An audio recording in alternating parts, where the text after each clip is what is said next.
Hi everybody, it's Isaac from Shiloh again. I am recording on a Saturday because I love this weather.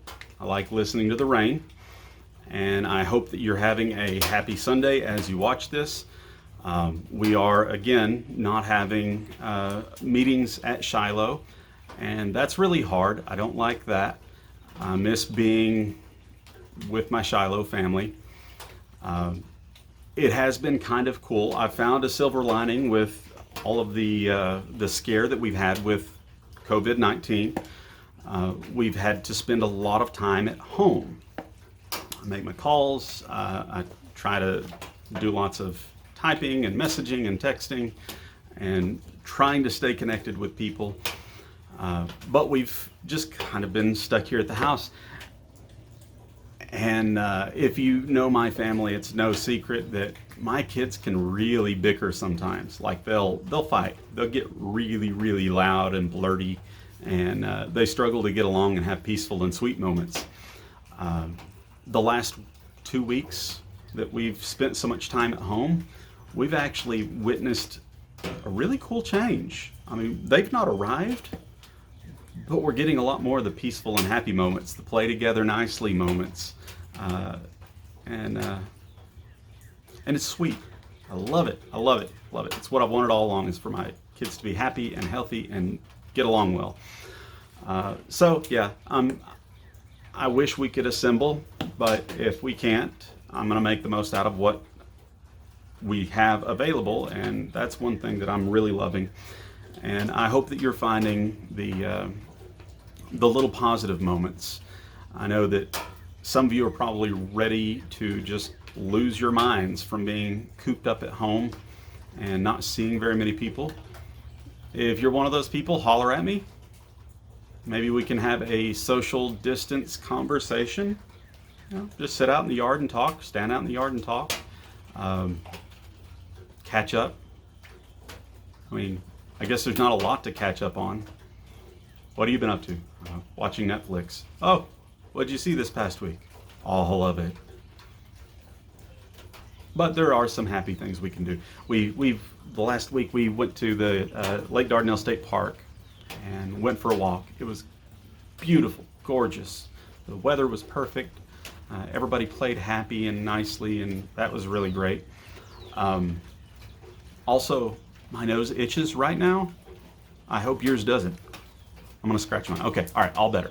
I'm gonna sanitize this hand later. We went to the park. We've had picnics. We've played out in the rain together. That's something I don't think I've ever done with my children, is just play out in the rain. Let them get sloppy, muddy, nasty, wet. Watch them splash. It's been a lot of fun. I've enjoyed that. And I'll probably put some videos of it on Facebook later, so check that out if you want. I've got some slow-mo vids that are kind of cool. Anyway,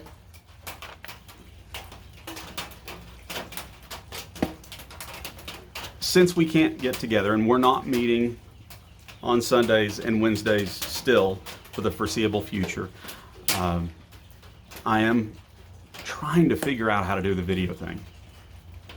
I'm hyper conscious of how I look and how I sound, and speaking to a lens is so much different than speaking to people. I get in my own head over it. You ever hear your own voicemail message and you think, oh, do I really sound like that? Yeah, that's me all the time, every time I hear anything about it. So I'm still trying to learn the video editing and keeping my eye right there so you feel like we have eye contact. It's a challenge. Trying to learn how to do the editing stuff. I haven't really been able. I used to be so good with this sort of thing, but those skills have fallen into disuse, so I'm learning all over again. Anyway, I want to share with you some things about the Old Testament. I've been in the ministry for almost 20 years. I started preaching in May of 2000. And the Old Testament has never been off limits, but it's been something I really didn't know how to deal with very well. For the longest time, it was extremely difficult. I could pick out the Bible stories that my church taught me when I was little. We could talk about Moses and the 10 plagues. We could talk about crossing the Red Sea, Joseph and his amazing coat of many colors, about Lot and his wife, and little stories scattered around. I could preach a psalm or so, but I struggled for many years, and I'm just now learning what that stuff means for Christians. And you might be saying, Isaac, this is silly. It's kind of obvious. If you know me, you know that obvious is not my strong suit. I don't pick up on obvious very well. And so it's been a new experience for me the last 5 or 7 years, seeing what the Old Testament's about and why an American Christian should engage with it and read the parts that are for the Jewish people, not for us, and figure out why we do need to care about it.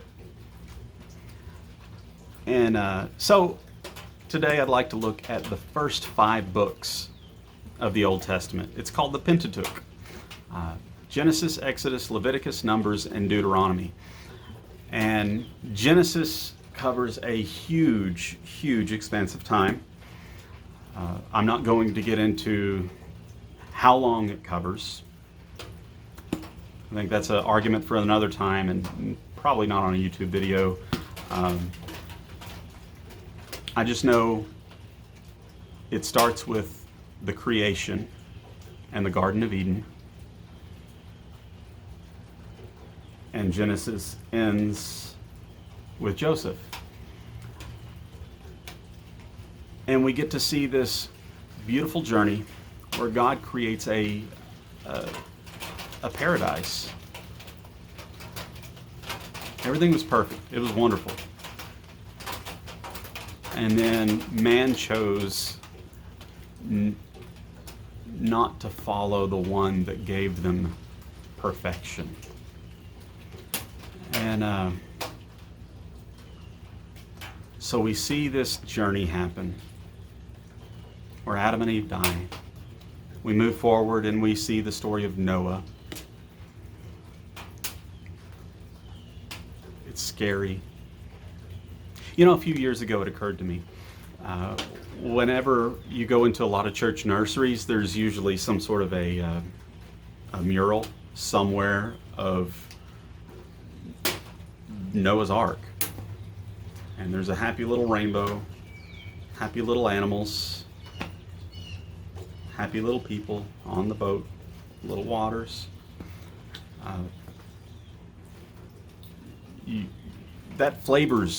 That informs my opinion and the picture that I make in my mind of that event. And I, for the longest time, just completely ignored the fact that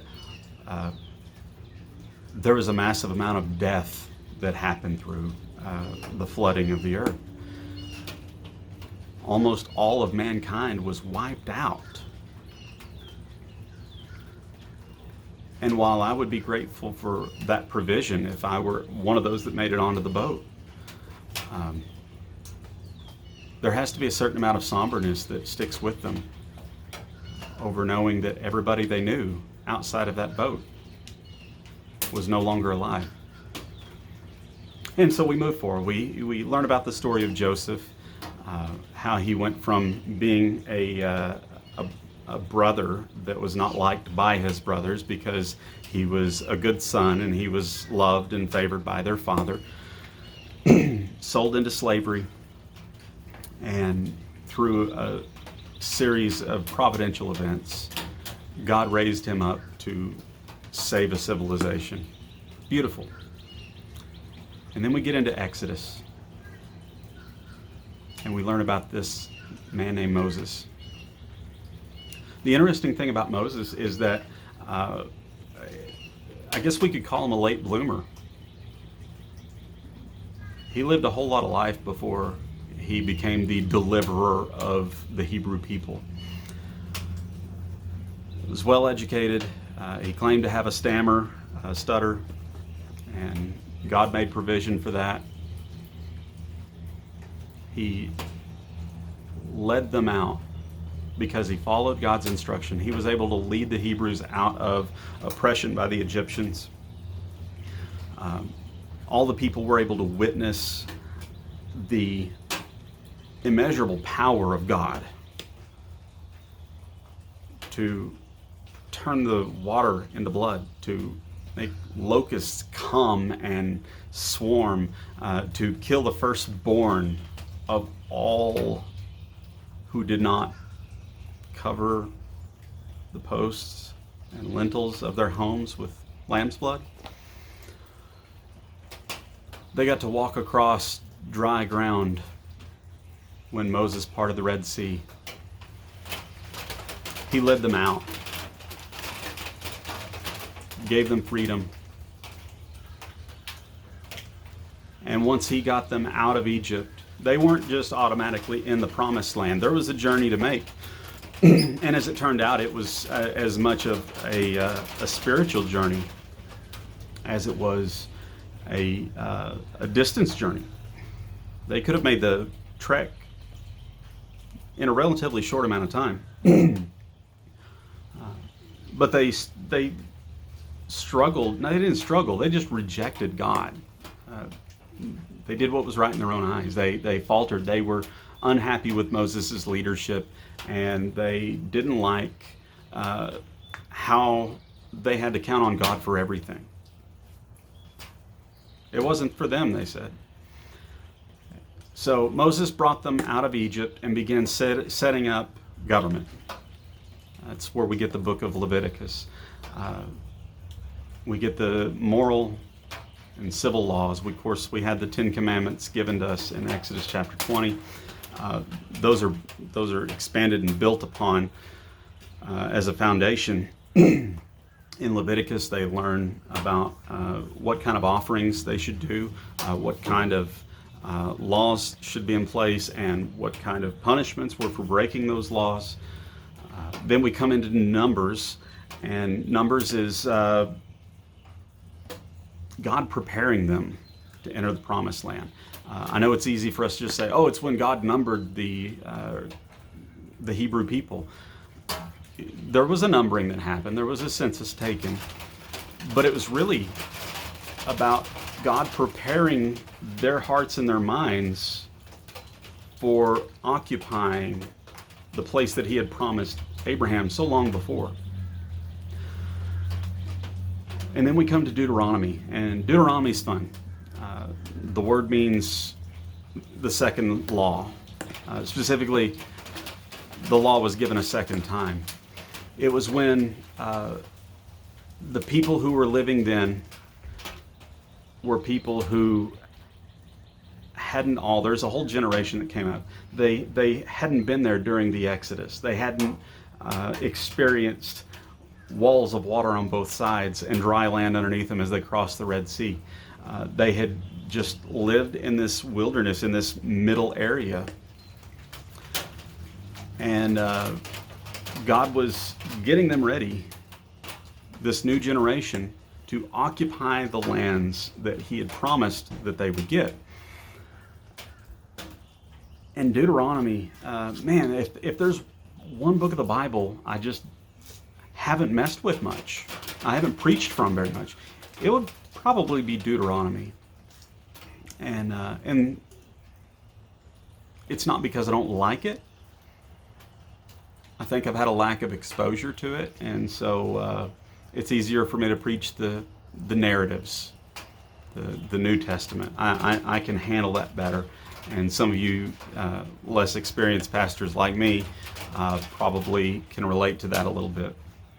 We don't like to admit that, but I try to be very open with my weaknesses. If you don't know me, if you're just watching and you don't know much about it, I try to be very open with where I'm weak, because ultimately our quest isn't to be right, it's to get right.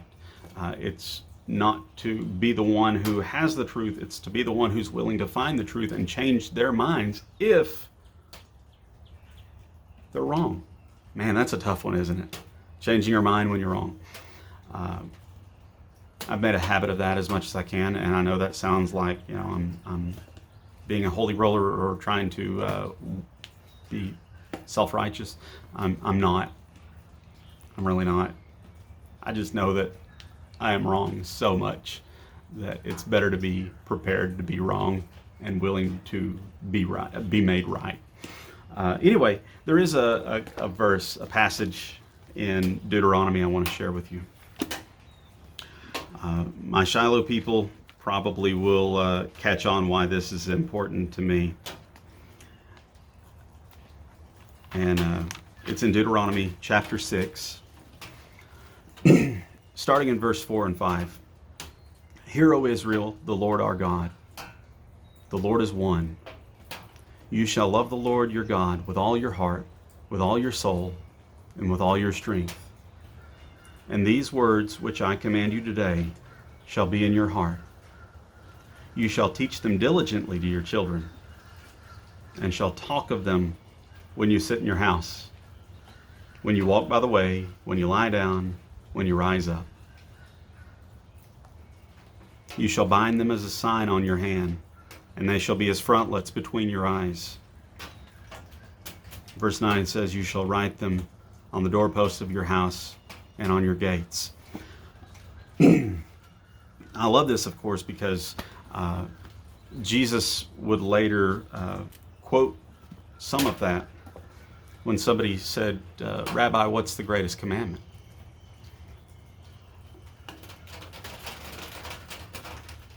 I really, really like what is said after that, though. The amount that they're supposed to teach the children this.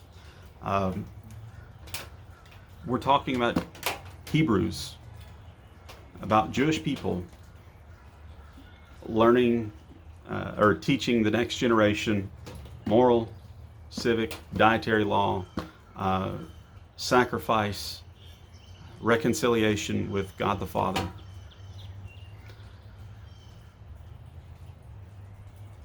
But it seems to start very young. I really haven't taught my children a lot about U.S. law. I teach them moral law, teach them Bible. But the degree of excellence that's suggested here is something that I get away from. It's a little foreign. Teach them diligently to your children. Talk of them when you're sitting around the house. Talk of them when you're walking down the road. Talk about them when you lie down, when you're headed to bed. Talk about them when you get up. This sort of repetition is not just a you better do these or else. It's creating a pathway in your mind. I once heard a psychologist say that your mind works a lot like U.S. roads. You go back to when the Oregon Trail wasn't anything but a trail. And you have a row of covered wagons going down a trail. They don't get very far, very fast, but eventually they get there. And the more people that go through that trail, the more beaten the path gets, the easier it gets to go down that path. Eventually you have roads, and of course now we have interstates. The more you think about something, the bigger your road in your mind gets, and the faster you can get from where you are to that thought. And I want to encourage you, do that with the people you're around.